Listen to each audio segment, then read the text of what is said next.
Hoje vamos falar sobre o filme original Netflix, Zona de Combate. Essa produção, que é uma mistura de ação com guerra e uma pitada de ficção científica, merece uma crítica sem spoiler e com spoiler. Então, para você que somente quer conferir o meu final explicado, vou facilitar a sua vida. Clica nesse minuto que está aparecendo aqui em tela, porque antes disso eu vou fazer uma análise sem entrar em detalhes sobre a história, tá bom? Bem, vamos começar a crítica desse filme que é tiro, porrada e bomba. Mas antes eu quero te falar, se você ainda não é inscrito no meu canal, eu te convido, se inscreve nele se você gostar desse vídeo, ativa o sininho e também não esquece, não sai desse vídeo sem deixar o seu like. Bem, vamos à sinopse dessa produção. Nele temos uma história que acontece em um futuro não muito distante. Um piloto de drone, juntamente com um androide ultra mega power secreto, trabalham lado a lado no campo de batalha para evitar que aconteça uma mega catástrofe global por motivos nucleares. Eu vou te falar, apesar de ser 2 horas, ele é bem rápido, inclusive esse é o primeiro ponto da minha crítica, é um filme com diálogos muito rápidos, não pisca muito assistindo esse filme, tá? Senão você vai perder algumas partes importantes. Apesar de ser um filme de sci-fi com guerra, ele tem uma mega reflexão moral e ética, até justificando aí a classificação indicativa de 18 anos, pois, bem, não vou entrar em detalhes, mas na parte com spoiler eu explico para vocês. Temos nessa história diversos pontos levantados acerca de custos e benefícios. Quais são os danos colaterais para se atingir o bem maior? É uma parada bem de filosofia e quem gosta vai acabar até que curtindo um pouco, mas não espere nada muito aprofundado. A gente pega isso muito entre linhas a partir da construção e evolução dos personagens. Temos 2 protagonistas, o Harp, que é o piloto de drone e pra mim é o personagem que tem a maior evolução ao longo do filme. Há também um segundo protagonista que é o Liu, barra Léo aí, né? Pra quem quiser abrasileirar a dublagem, que não foi tão abrasileirada assim.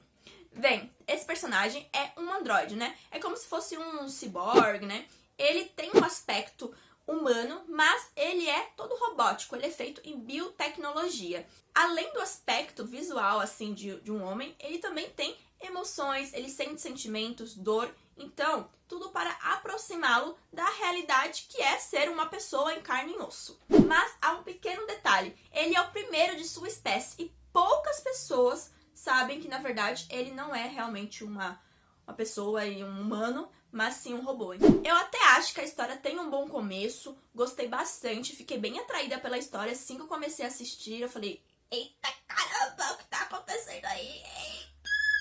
Vale a pena, vale a pena. Mas depois eu fui ficando bem cansada assistindo essa produção, pois, como eu já mencionei, é um ritmo muito acelerado, é difícil de acompanhar. E se você não manja um mínimo de história, você vai acabar ficando perdido. Eles tentam ser didáticos o tempo inteiro no filme, mas acaba não sendo assim tão didático justamente porque é um ritmo bem acelerado, difícil de acompanhar. Eu sei que é uma produção de ação, logo espera-se que tenha um bom ritmo, né, um bom andamento, mas eu acho que exageraram um pouco na dose, pois há muito plot twist nessa história e fica difícil de acompanhar, assim. Você pensa que entendeu? Ah, não entendeu não. No final mesmo, o encerramento dele eu não curti muito, achei confuso e de certa forma achei bem clichê. Mas, apesar disso, ainda é um filme que vale a pena assistir até o final, porque ele tem bastante cena de luta, ação, assim, mano a mano. Um ponto que eu quero destacar sobre Zona de Combate é que é mais uma produção em que os Estados Unidos da América vai salvar o mundo de uma catástrofe global.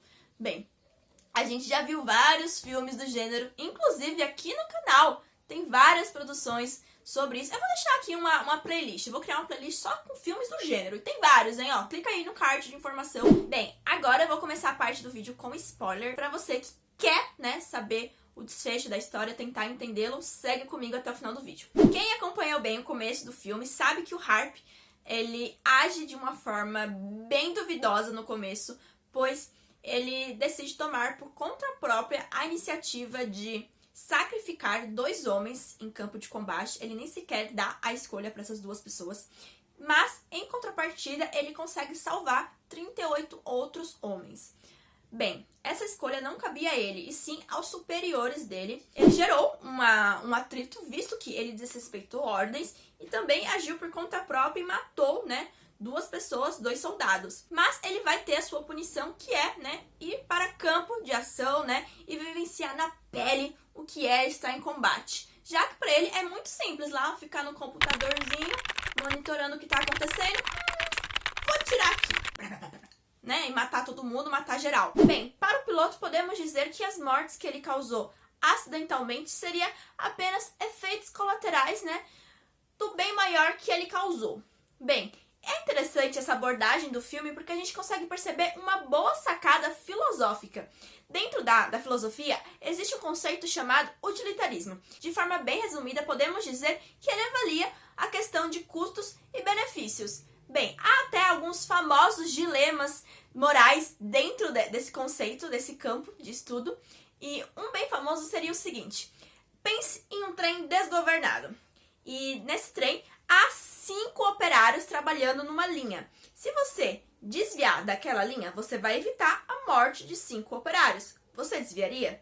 Provavelmente sim. Mas na outra ponta da bifurcação há apenas uma pessoa. E aí, você ainda seguiria matando uma única pessoa, salvando 5?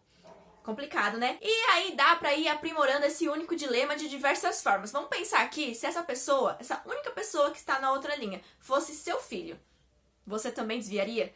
Evitando a morte de 5 pessoas, mas matando o seu próprio filho? Cara, é uma parada bem bizarra aí de se estudar. Eu lembro quando eu estudei isso, eu fiquei tipo, eita. Mas toda ação tem sua consequência e ele vai lá para o campo de ação. Chegando lá, o Leo trata de explicar pra ele, né, e pra quem assiste o filme, qual é o motivo da guerra, o que está realmente acontecendo. Em linhas gerais, o Viktor Koval é o líder membro da Krasny. A Krasny quer que a Ucrânia seja anexada à Rússia. Mas há uma oposição que faz resistência e não quer que a Ucrânia seja anexada. E, consequentemente, é chamada de milícia essa resistência que tenta defender a independência da Ucrânia, juntamente com a independência da população local também. O problema é que o Viktor conta com apoio militar da Rússia. E aí há um atrito entre estados independentes, Rússia, Ucrânia, e no meio disso tudo há a milícia, né, a resistência. Bem, aparentemente a ONU não está muito afim de se envolver nesse conflito. Então a única solução possível é que os Estados Unidos da América se envolva nesse conflito e consiga pacificar a região de conflito. Mais do mesmo, né? Mais do mesmo, né? Nada novo sobre o sol, os Estados Unidos, né? Fingindo pompa, fingindo que estão lá tentando pacificar alguma coisa, quando na verdade não tá. Só tá piorando. Bem, mas qual é a grande treta nesse rolê todo que vai acontecer nessa história? Resumidamente, o Leo explica para o Harp que o Viktor Koval tem um plano de acessar o perímetro sistema, que basicamente é o antigo sistema de retaliação nuclear automatizado da Rússia, que foi desativado após a Guerra Fria. Mas o Leo afirma para o Harp que, na verdade, esse sistema pode ser reativado, sim, utilizando códigos, que é justamente a informação que o Viktor está atrás. Porque, afinal, se o Viktor conseguir os códigos, ele vai conseguir ativar o perímetro sistema e, consequentemente, ele vai conseguir fazer ataques nucleares aos Estados Unidos e a todos os países aí possível. Então, vai lá o Harp ajudar o Leo nessa ação. Quando o Harp começa a ajudar o Leo, ele pensa que ele está agindo em prol de algo bom, né? Um bem maior, né? Mas depois ele vai acabar descobrindo que, na verdade, não é bem por aí. Mas, ao longo dos minutos, o piloto vai desenvolvendo certa empatia e vai entendendo as consequências de muitas das ações dele, né?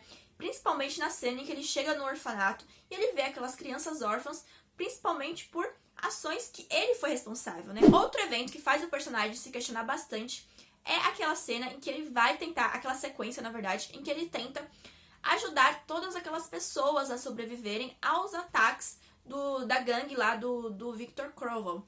E ele se sente, assim, completamente impotente quando ele vê que ele tenta em campo salvar muitas vidas e não é possível. E também, né, mesmo se ele conseguisse de fato, logo depois há um drone jogando uma arma capaz de destruir toda a região e vai impossibilitar que aquelas pessoas tenham o direito de lutar para sobreviver. Particularmente, eu acredito que esse seja o ponto alto do filme, aquele momento, aquela sequência, pois o personagem, o Harp, percebe que o tempo inteiro ele esteve fazendo aquilo e ele sente na própria pele, sabe? E é aquele velho ditado, gente. Pimenta nos olhos dos outros é doce. Aqui é Lai de edição e eu estou chocada. Acabei de descobrir que, na verdade, o ditado é: pimenta nos olhos dos outros é refresco. Entendeu? Mas quando ele sente aquilo, ele realmente entende os efeitos, os danos que ele pode causar. O Leo escolhe o Harp para atuar ao lado dele por vários motivos, mas o real motivo é porque ele sabia que o Harp iria conseguir desrespeitar as ordens e ele era a chave necessária que ele precisava para atingir o real plano dele. E na verdade, o plano dele não era ajudar os Estados Unidos a parar o Victor, não.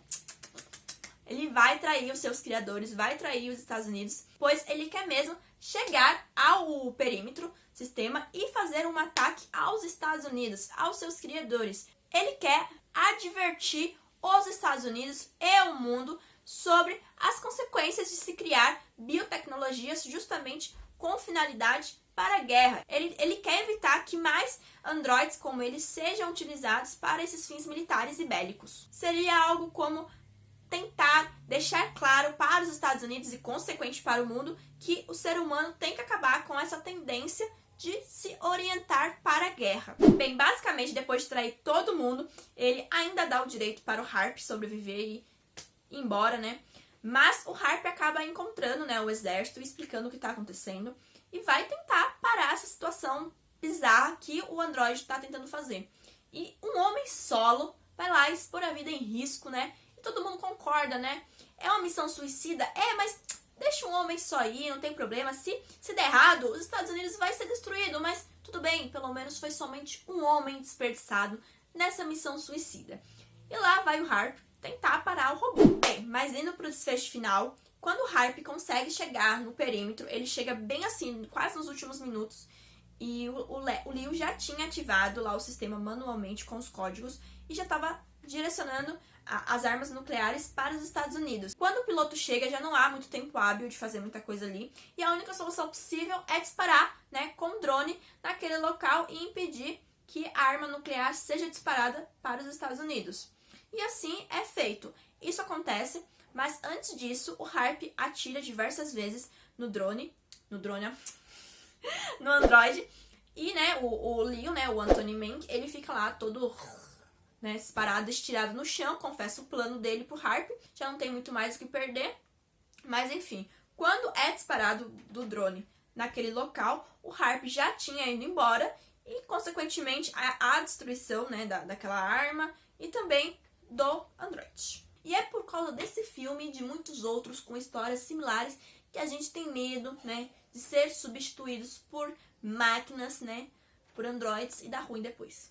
Bem, é um filme bem confuso de ser entendido. Eu espero que essa análise tenha sido útil pra você. Se foi, deixa aqui nos comentários sua opinião sobre minha análise, sobre o filme. E se você tiver alguma outra dúvida, não tem problema.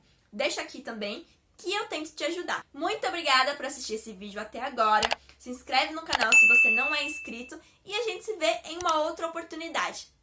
Beijinhos e tchau, tchau!